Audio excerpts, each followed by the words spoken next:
Part की video में हम स्टार्ट करते हैं प्री फ्रंटल कॉर्टेक्स से। हमने पहले पढ़ा frontal eye field, Broca's motor area, Wernicke's और एंगुलर गायरस की लेजन को। अब हमने प्री फ्रंटल कॉर्टेक्स की लेजन को पढ़ना है। याद रखिएगा कि इसकी वजह से हमारे पास इंटेलिजेंस में इतनी कमी नहीं आती। अलबत्ता ये वो एरिया है जो हमें पर्सनैलिटी को डिसाइड कर रहा होता है, इमोशन जजमेंट से ताल्लुक होता है, कोई डिसीजन वगैरह लेना। प्री फ्रंटल कॉर्टेक्स हमारी इंटेलिजेंस से इसका ताल्लुक इतना नहीं होता, लेकिन ये हमारी पर्सनैलिटी को, माशरे में कैसे हम रह रहे हैं उसको तमाम को जज कर रहा होता है।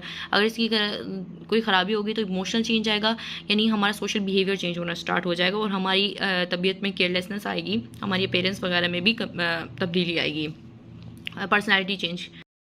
जो प्री फ्रंटल कॉर्टेक्स होता है उसके बाद बहुत ज़्यादा रिच डोपामिनर्जिक इनर्वेशन होती है। अगर उस इनर्वेशन में कोई कमी आ जाए तो शिज़ोफ्रेनिया यानी बहुत से मेंटल डिसऑर्डर्स हमें देखने को मिलते हैं।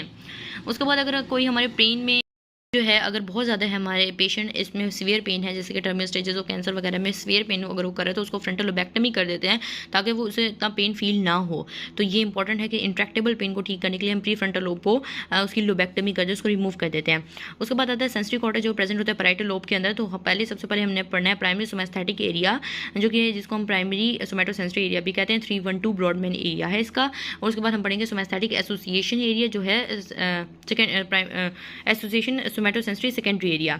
अब जो प्राइमरी वाला एरिया है उसकी अगर खराबी हो जाए ना तो हमें कंट्रालेटरल साइड पे सारी सी बात है सेंसेशंस फील नहीं होंगी, ज़्यादातर डिस्टल पार्ट्स ऑफ लिम्स में फील नहीं होती। अलबत्ता हम क्रूड पेन टेम्परेचर की फीलिंग को फील कर सकते हैं, मतलब हमें ये पता चल जाएगा ये ठंडा गर्म है। और ये कैसे फील करेंगे?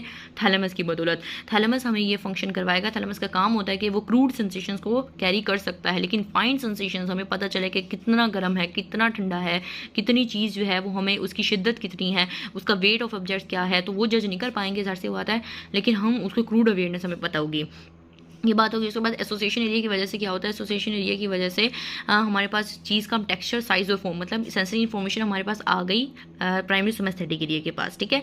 अब सेकेंडरी का काम क्या है कि उसकी तमाम डिटेल निकालेगा कि उसका टेक्सचर क्या है, उसका साइज़ क्या है, उसका फॉर्म क्या है, और इन तमाम को हम कहते हैं स्टीरियोग्नोसिस। लेकिन अगर हम और आंख बंद किए बगैर भी हम तमाम, अगर मिसाल के तौर मैं आंख बंद करूँ, मैंने पेन हाथ में पकड़ा है तो मैं बता सकती हूँ कि ये पेन है, अच्छा ये इतने साइज़ का है, अच्छा इसका ये शेप है, ये मतलब सर्कुलर तो नहीं है, तो ये मैं आपको बता सकती हूँ स्टीरियोग्नोसिस आंख बंद करके। लेकिन अगर ये स्टीरियोग्नोसिस हो जाए तो आंख बंद करके हम तमाम को जज नहीं कर सकते, क्योंकि विजुअल कॉर्टेक्स हमारा ठीक है, आंख बंद करके नहीं हो सकता, आंख खोल के हम बता सकते हैं। तो ये तमाम इस तरह से होता है कि सोमैस्थेटिक। और दूसरा ये है कि पर्सन की सेंसेशंस ही जब नहीं जाएंगी, उसे फील ही नहीं होगा कुछ, तो वो opposite side of the limb को ऐसा समझेगा कि ये मेरा है ही नहीं, तो उसे इस्तेमाल करना ही छोड़ देगा।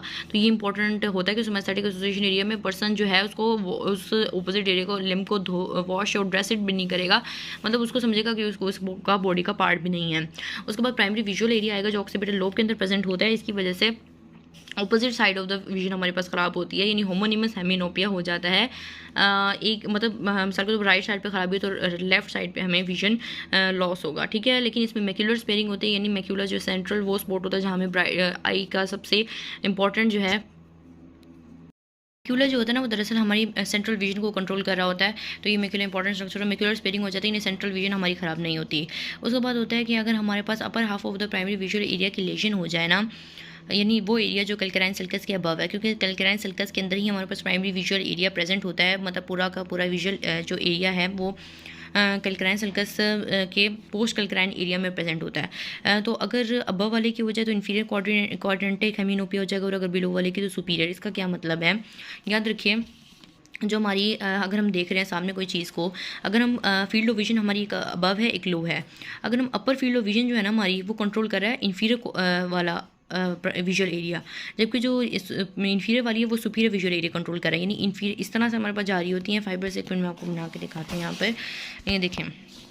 इसमें मिसाल के तौर पे ये हमारे पास अपर फील्ड ऑफ विजन है, ये लोअर है। अब ये अपर वाली जाएगी यहाँ पर, लोअर वाली जाएगी यहाँ पे, तो ये सुपीरियर वाला विजुअल एरिया है, ये इन्फीरियर वाला विजुअल एरिया है। तो अगर वो सुपीरियर वाले में नीचे सुपीरियर वाले में कोई खराबी है तो हम इन्फीरियर फील्ड ऑफ विजन ही देखेंगे, इन्फीरियर क्वाड्रेंटिक हेमिनोपिया हो जाएगा। और वैसे इन्फीरियर का मसला तो ऊपर, तो इस तरह से हमारा कंट्रोल हो रहा होता है।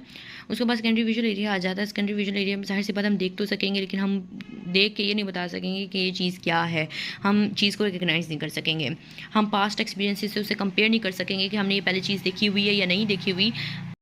सिंपल ये बता सकेंगे कि जो है हमने ये चीज़ हमें समझ आ जाएगी चीज़ देख के, लेकिन मैं उसको पास्ट एक्सपीरियंस से बता नहीं सकेंगे ये चीज़ का पहले हमने कभी इसका हमारा इससे पहले कोई ताल्लुक है या नहीं। उसके बाद प्राइमरी ऑडिटरी एरिया है। बिल्कुल हम अगर याद रखिएगा कि प्राइमरी ऑडिटरी एरिया के पास फाइबर्स दोनों कोक्लिया से आ रहे होते हैं कि अगर इसलिए अगर एक कॉर्टिकल एरिया में लेजन हो जाए तो दोनों कानों में इसका असर होता है, दोनों कानों में ही हमें बायलैटरल लॉस ऑफ हियरिंग होता है, लेकिन अपोजिट साइड की हियरिंग ज़्यादा लॉस होती है। उसके बाद सेकेंडरी ऑडिटरी एरिया आ जाता है, यानी अगर हमारे पास सेकेंडरी में कोई मसला है तो हम साउंड्स को सुन तो सकेंगे, लेकिन हमें ये नहीं समझ आएगी कि उन साउंड का मतलब क्या है, उनको इंटरप्रेट नहीं कर पाएंगे, तो हमें उसको सुन के हमें कोई मतलब समझ नहीं आएगा, तो उनको वर्ड डेफनेस कहते हैं कि सुन के हमें कुछ समझ नहीं आए, वर्ड डेफनेस।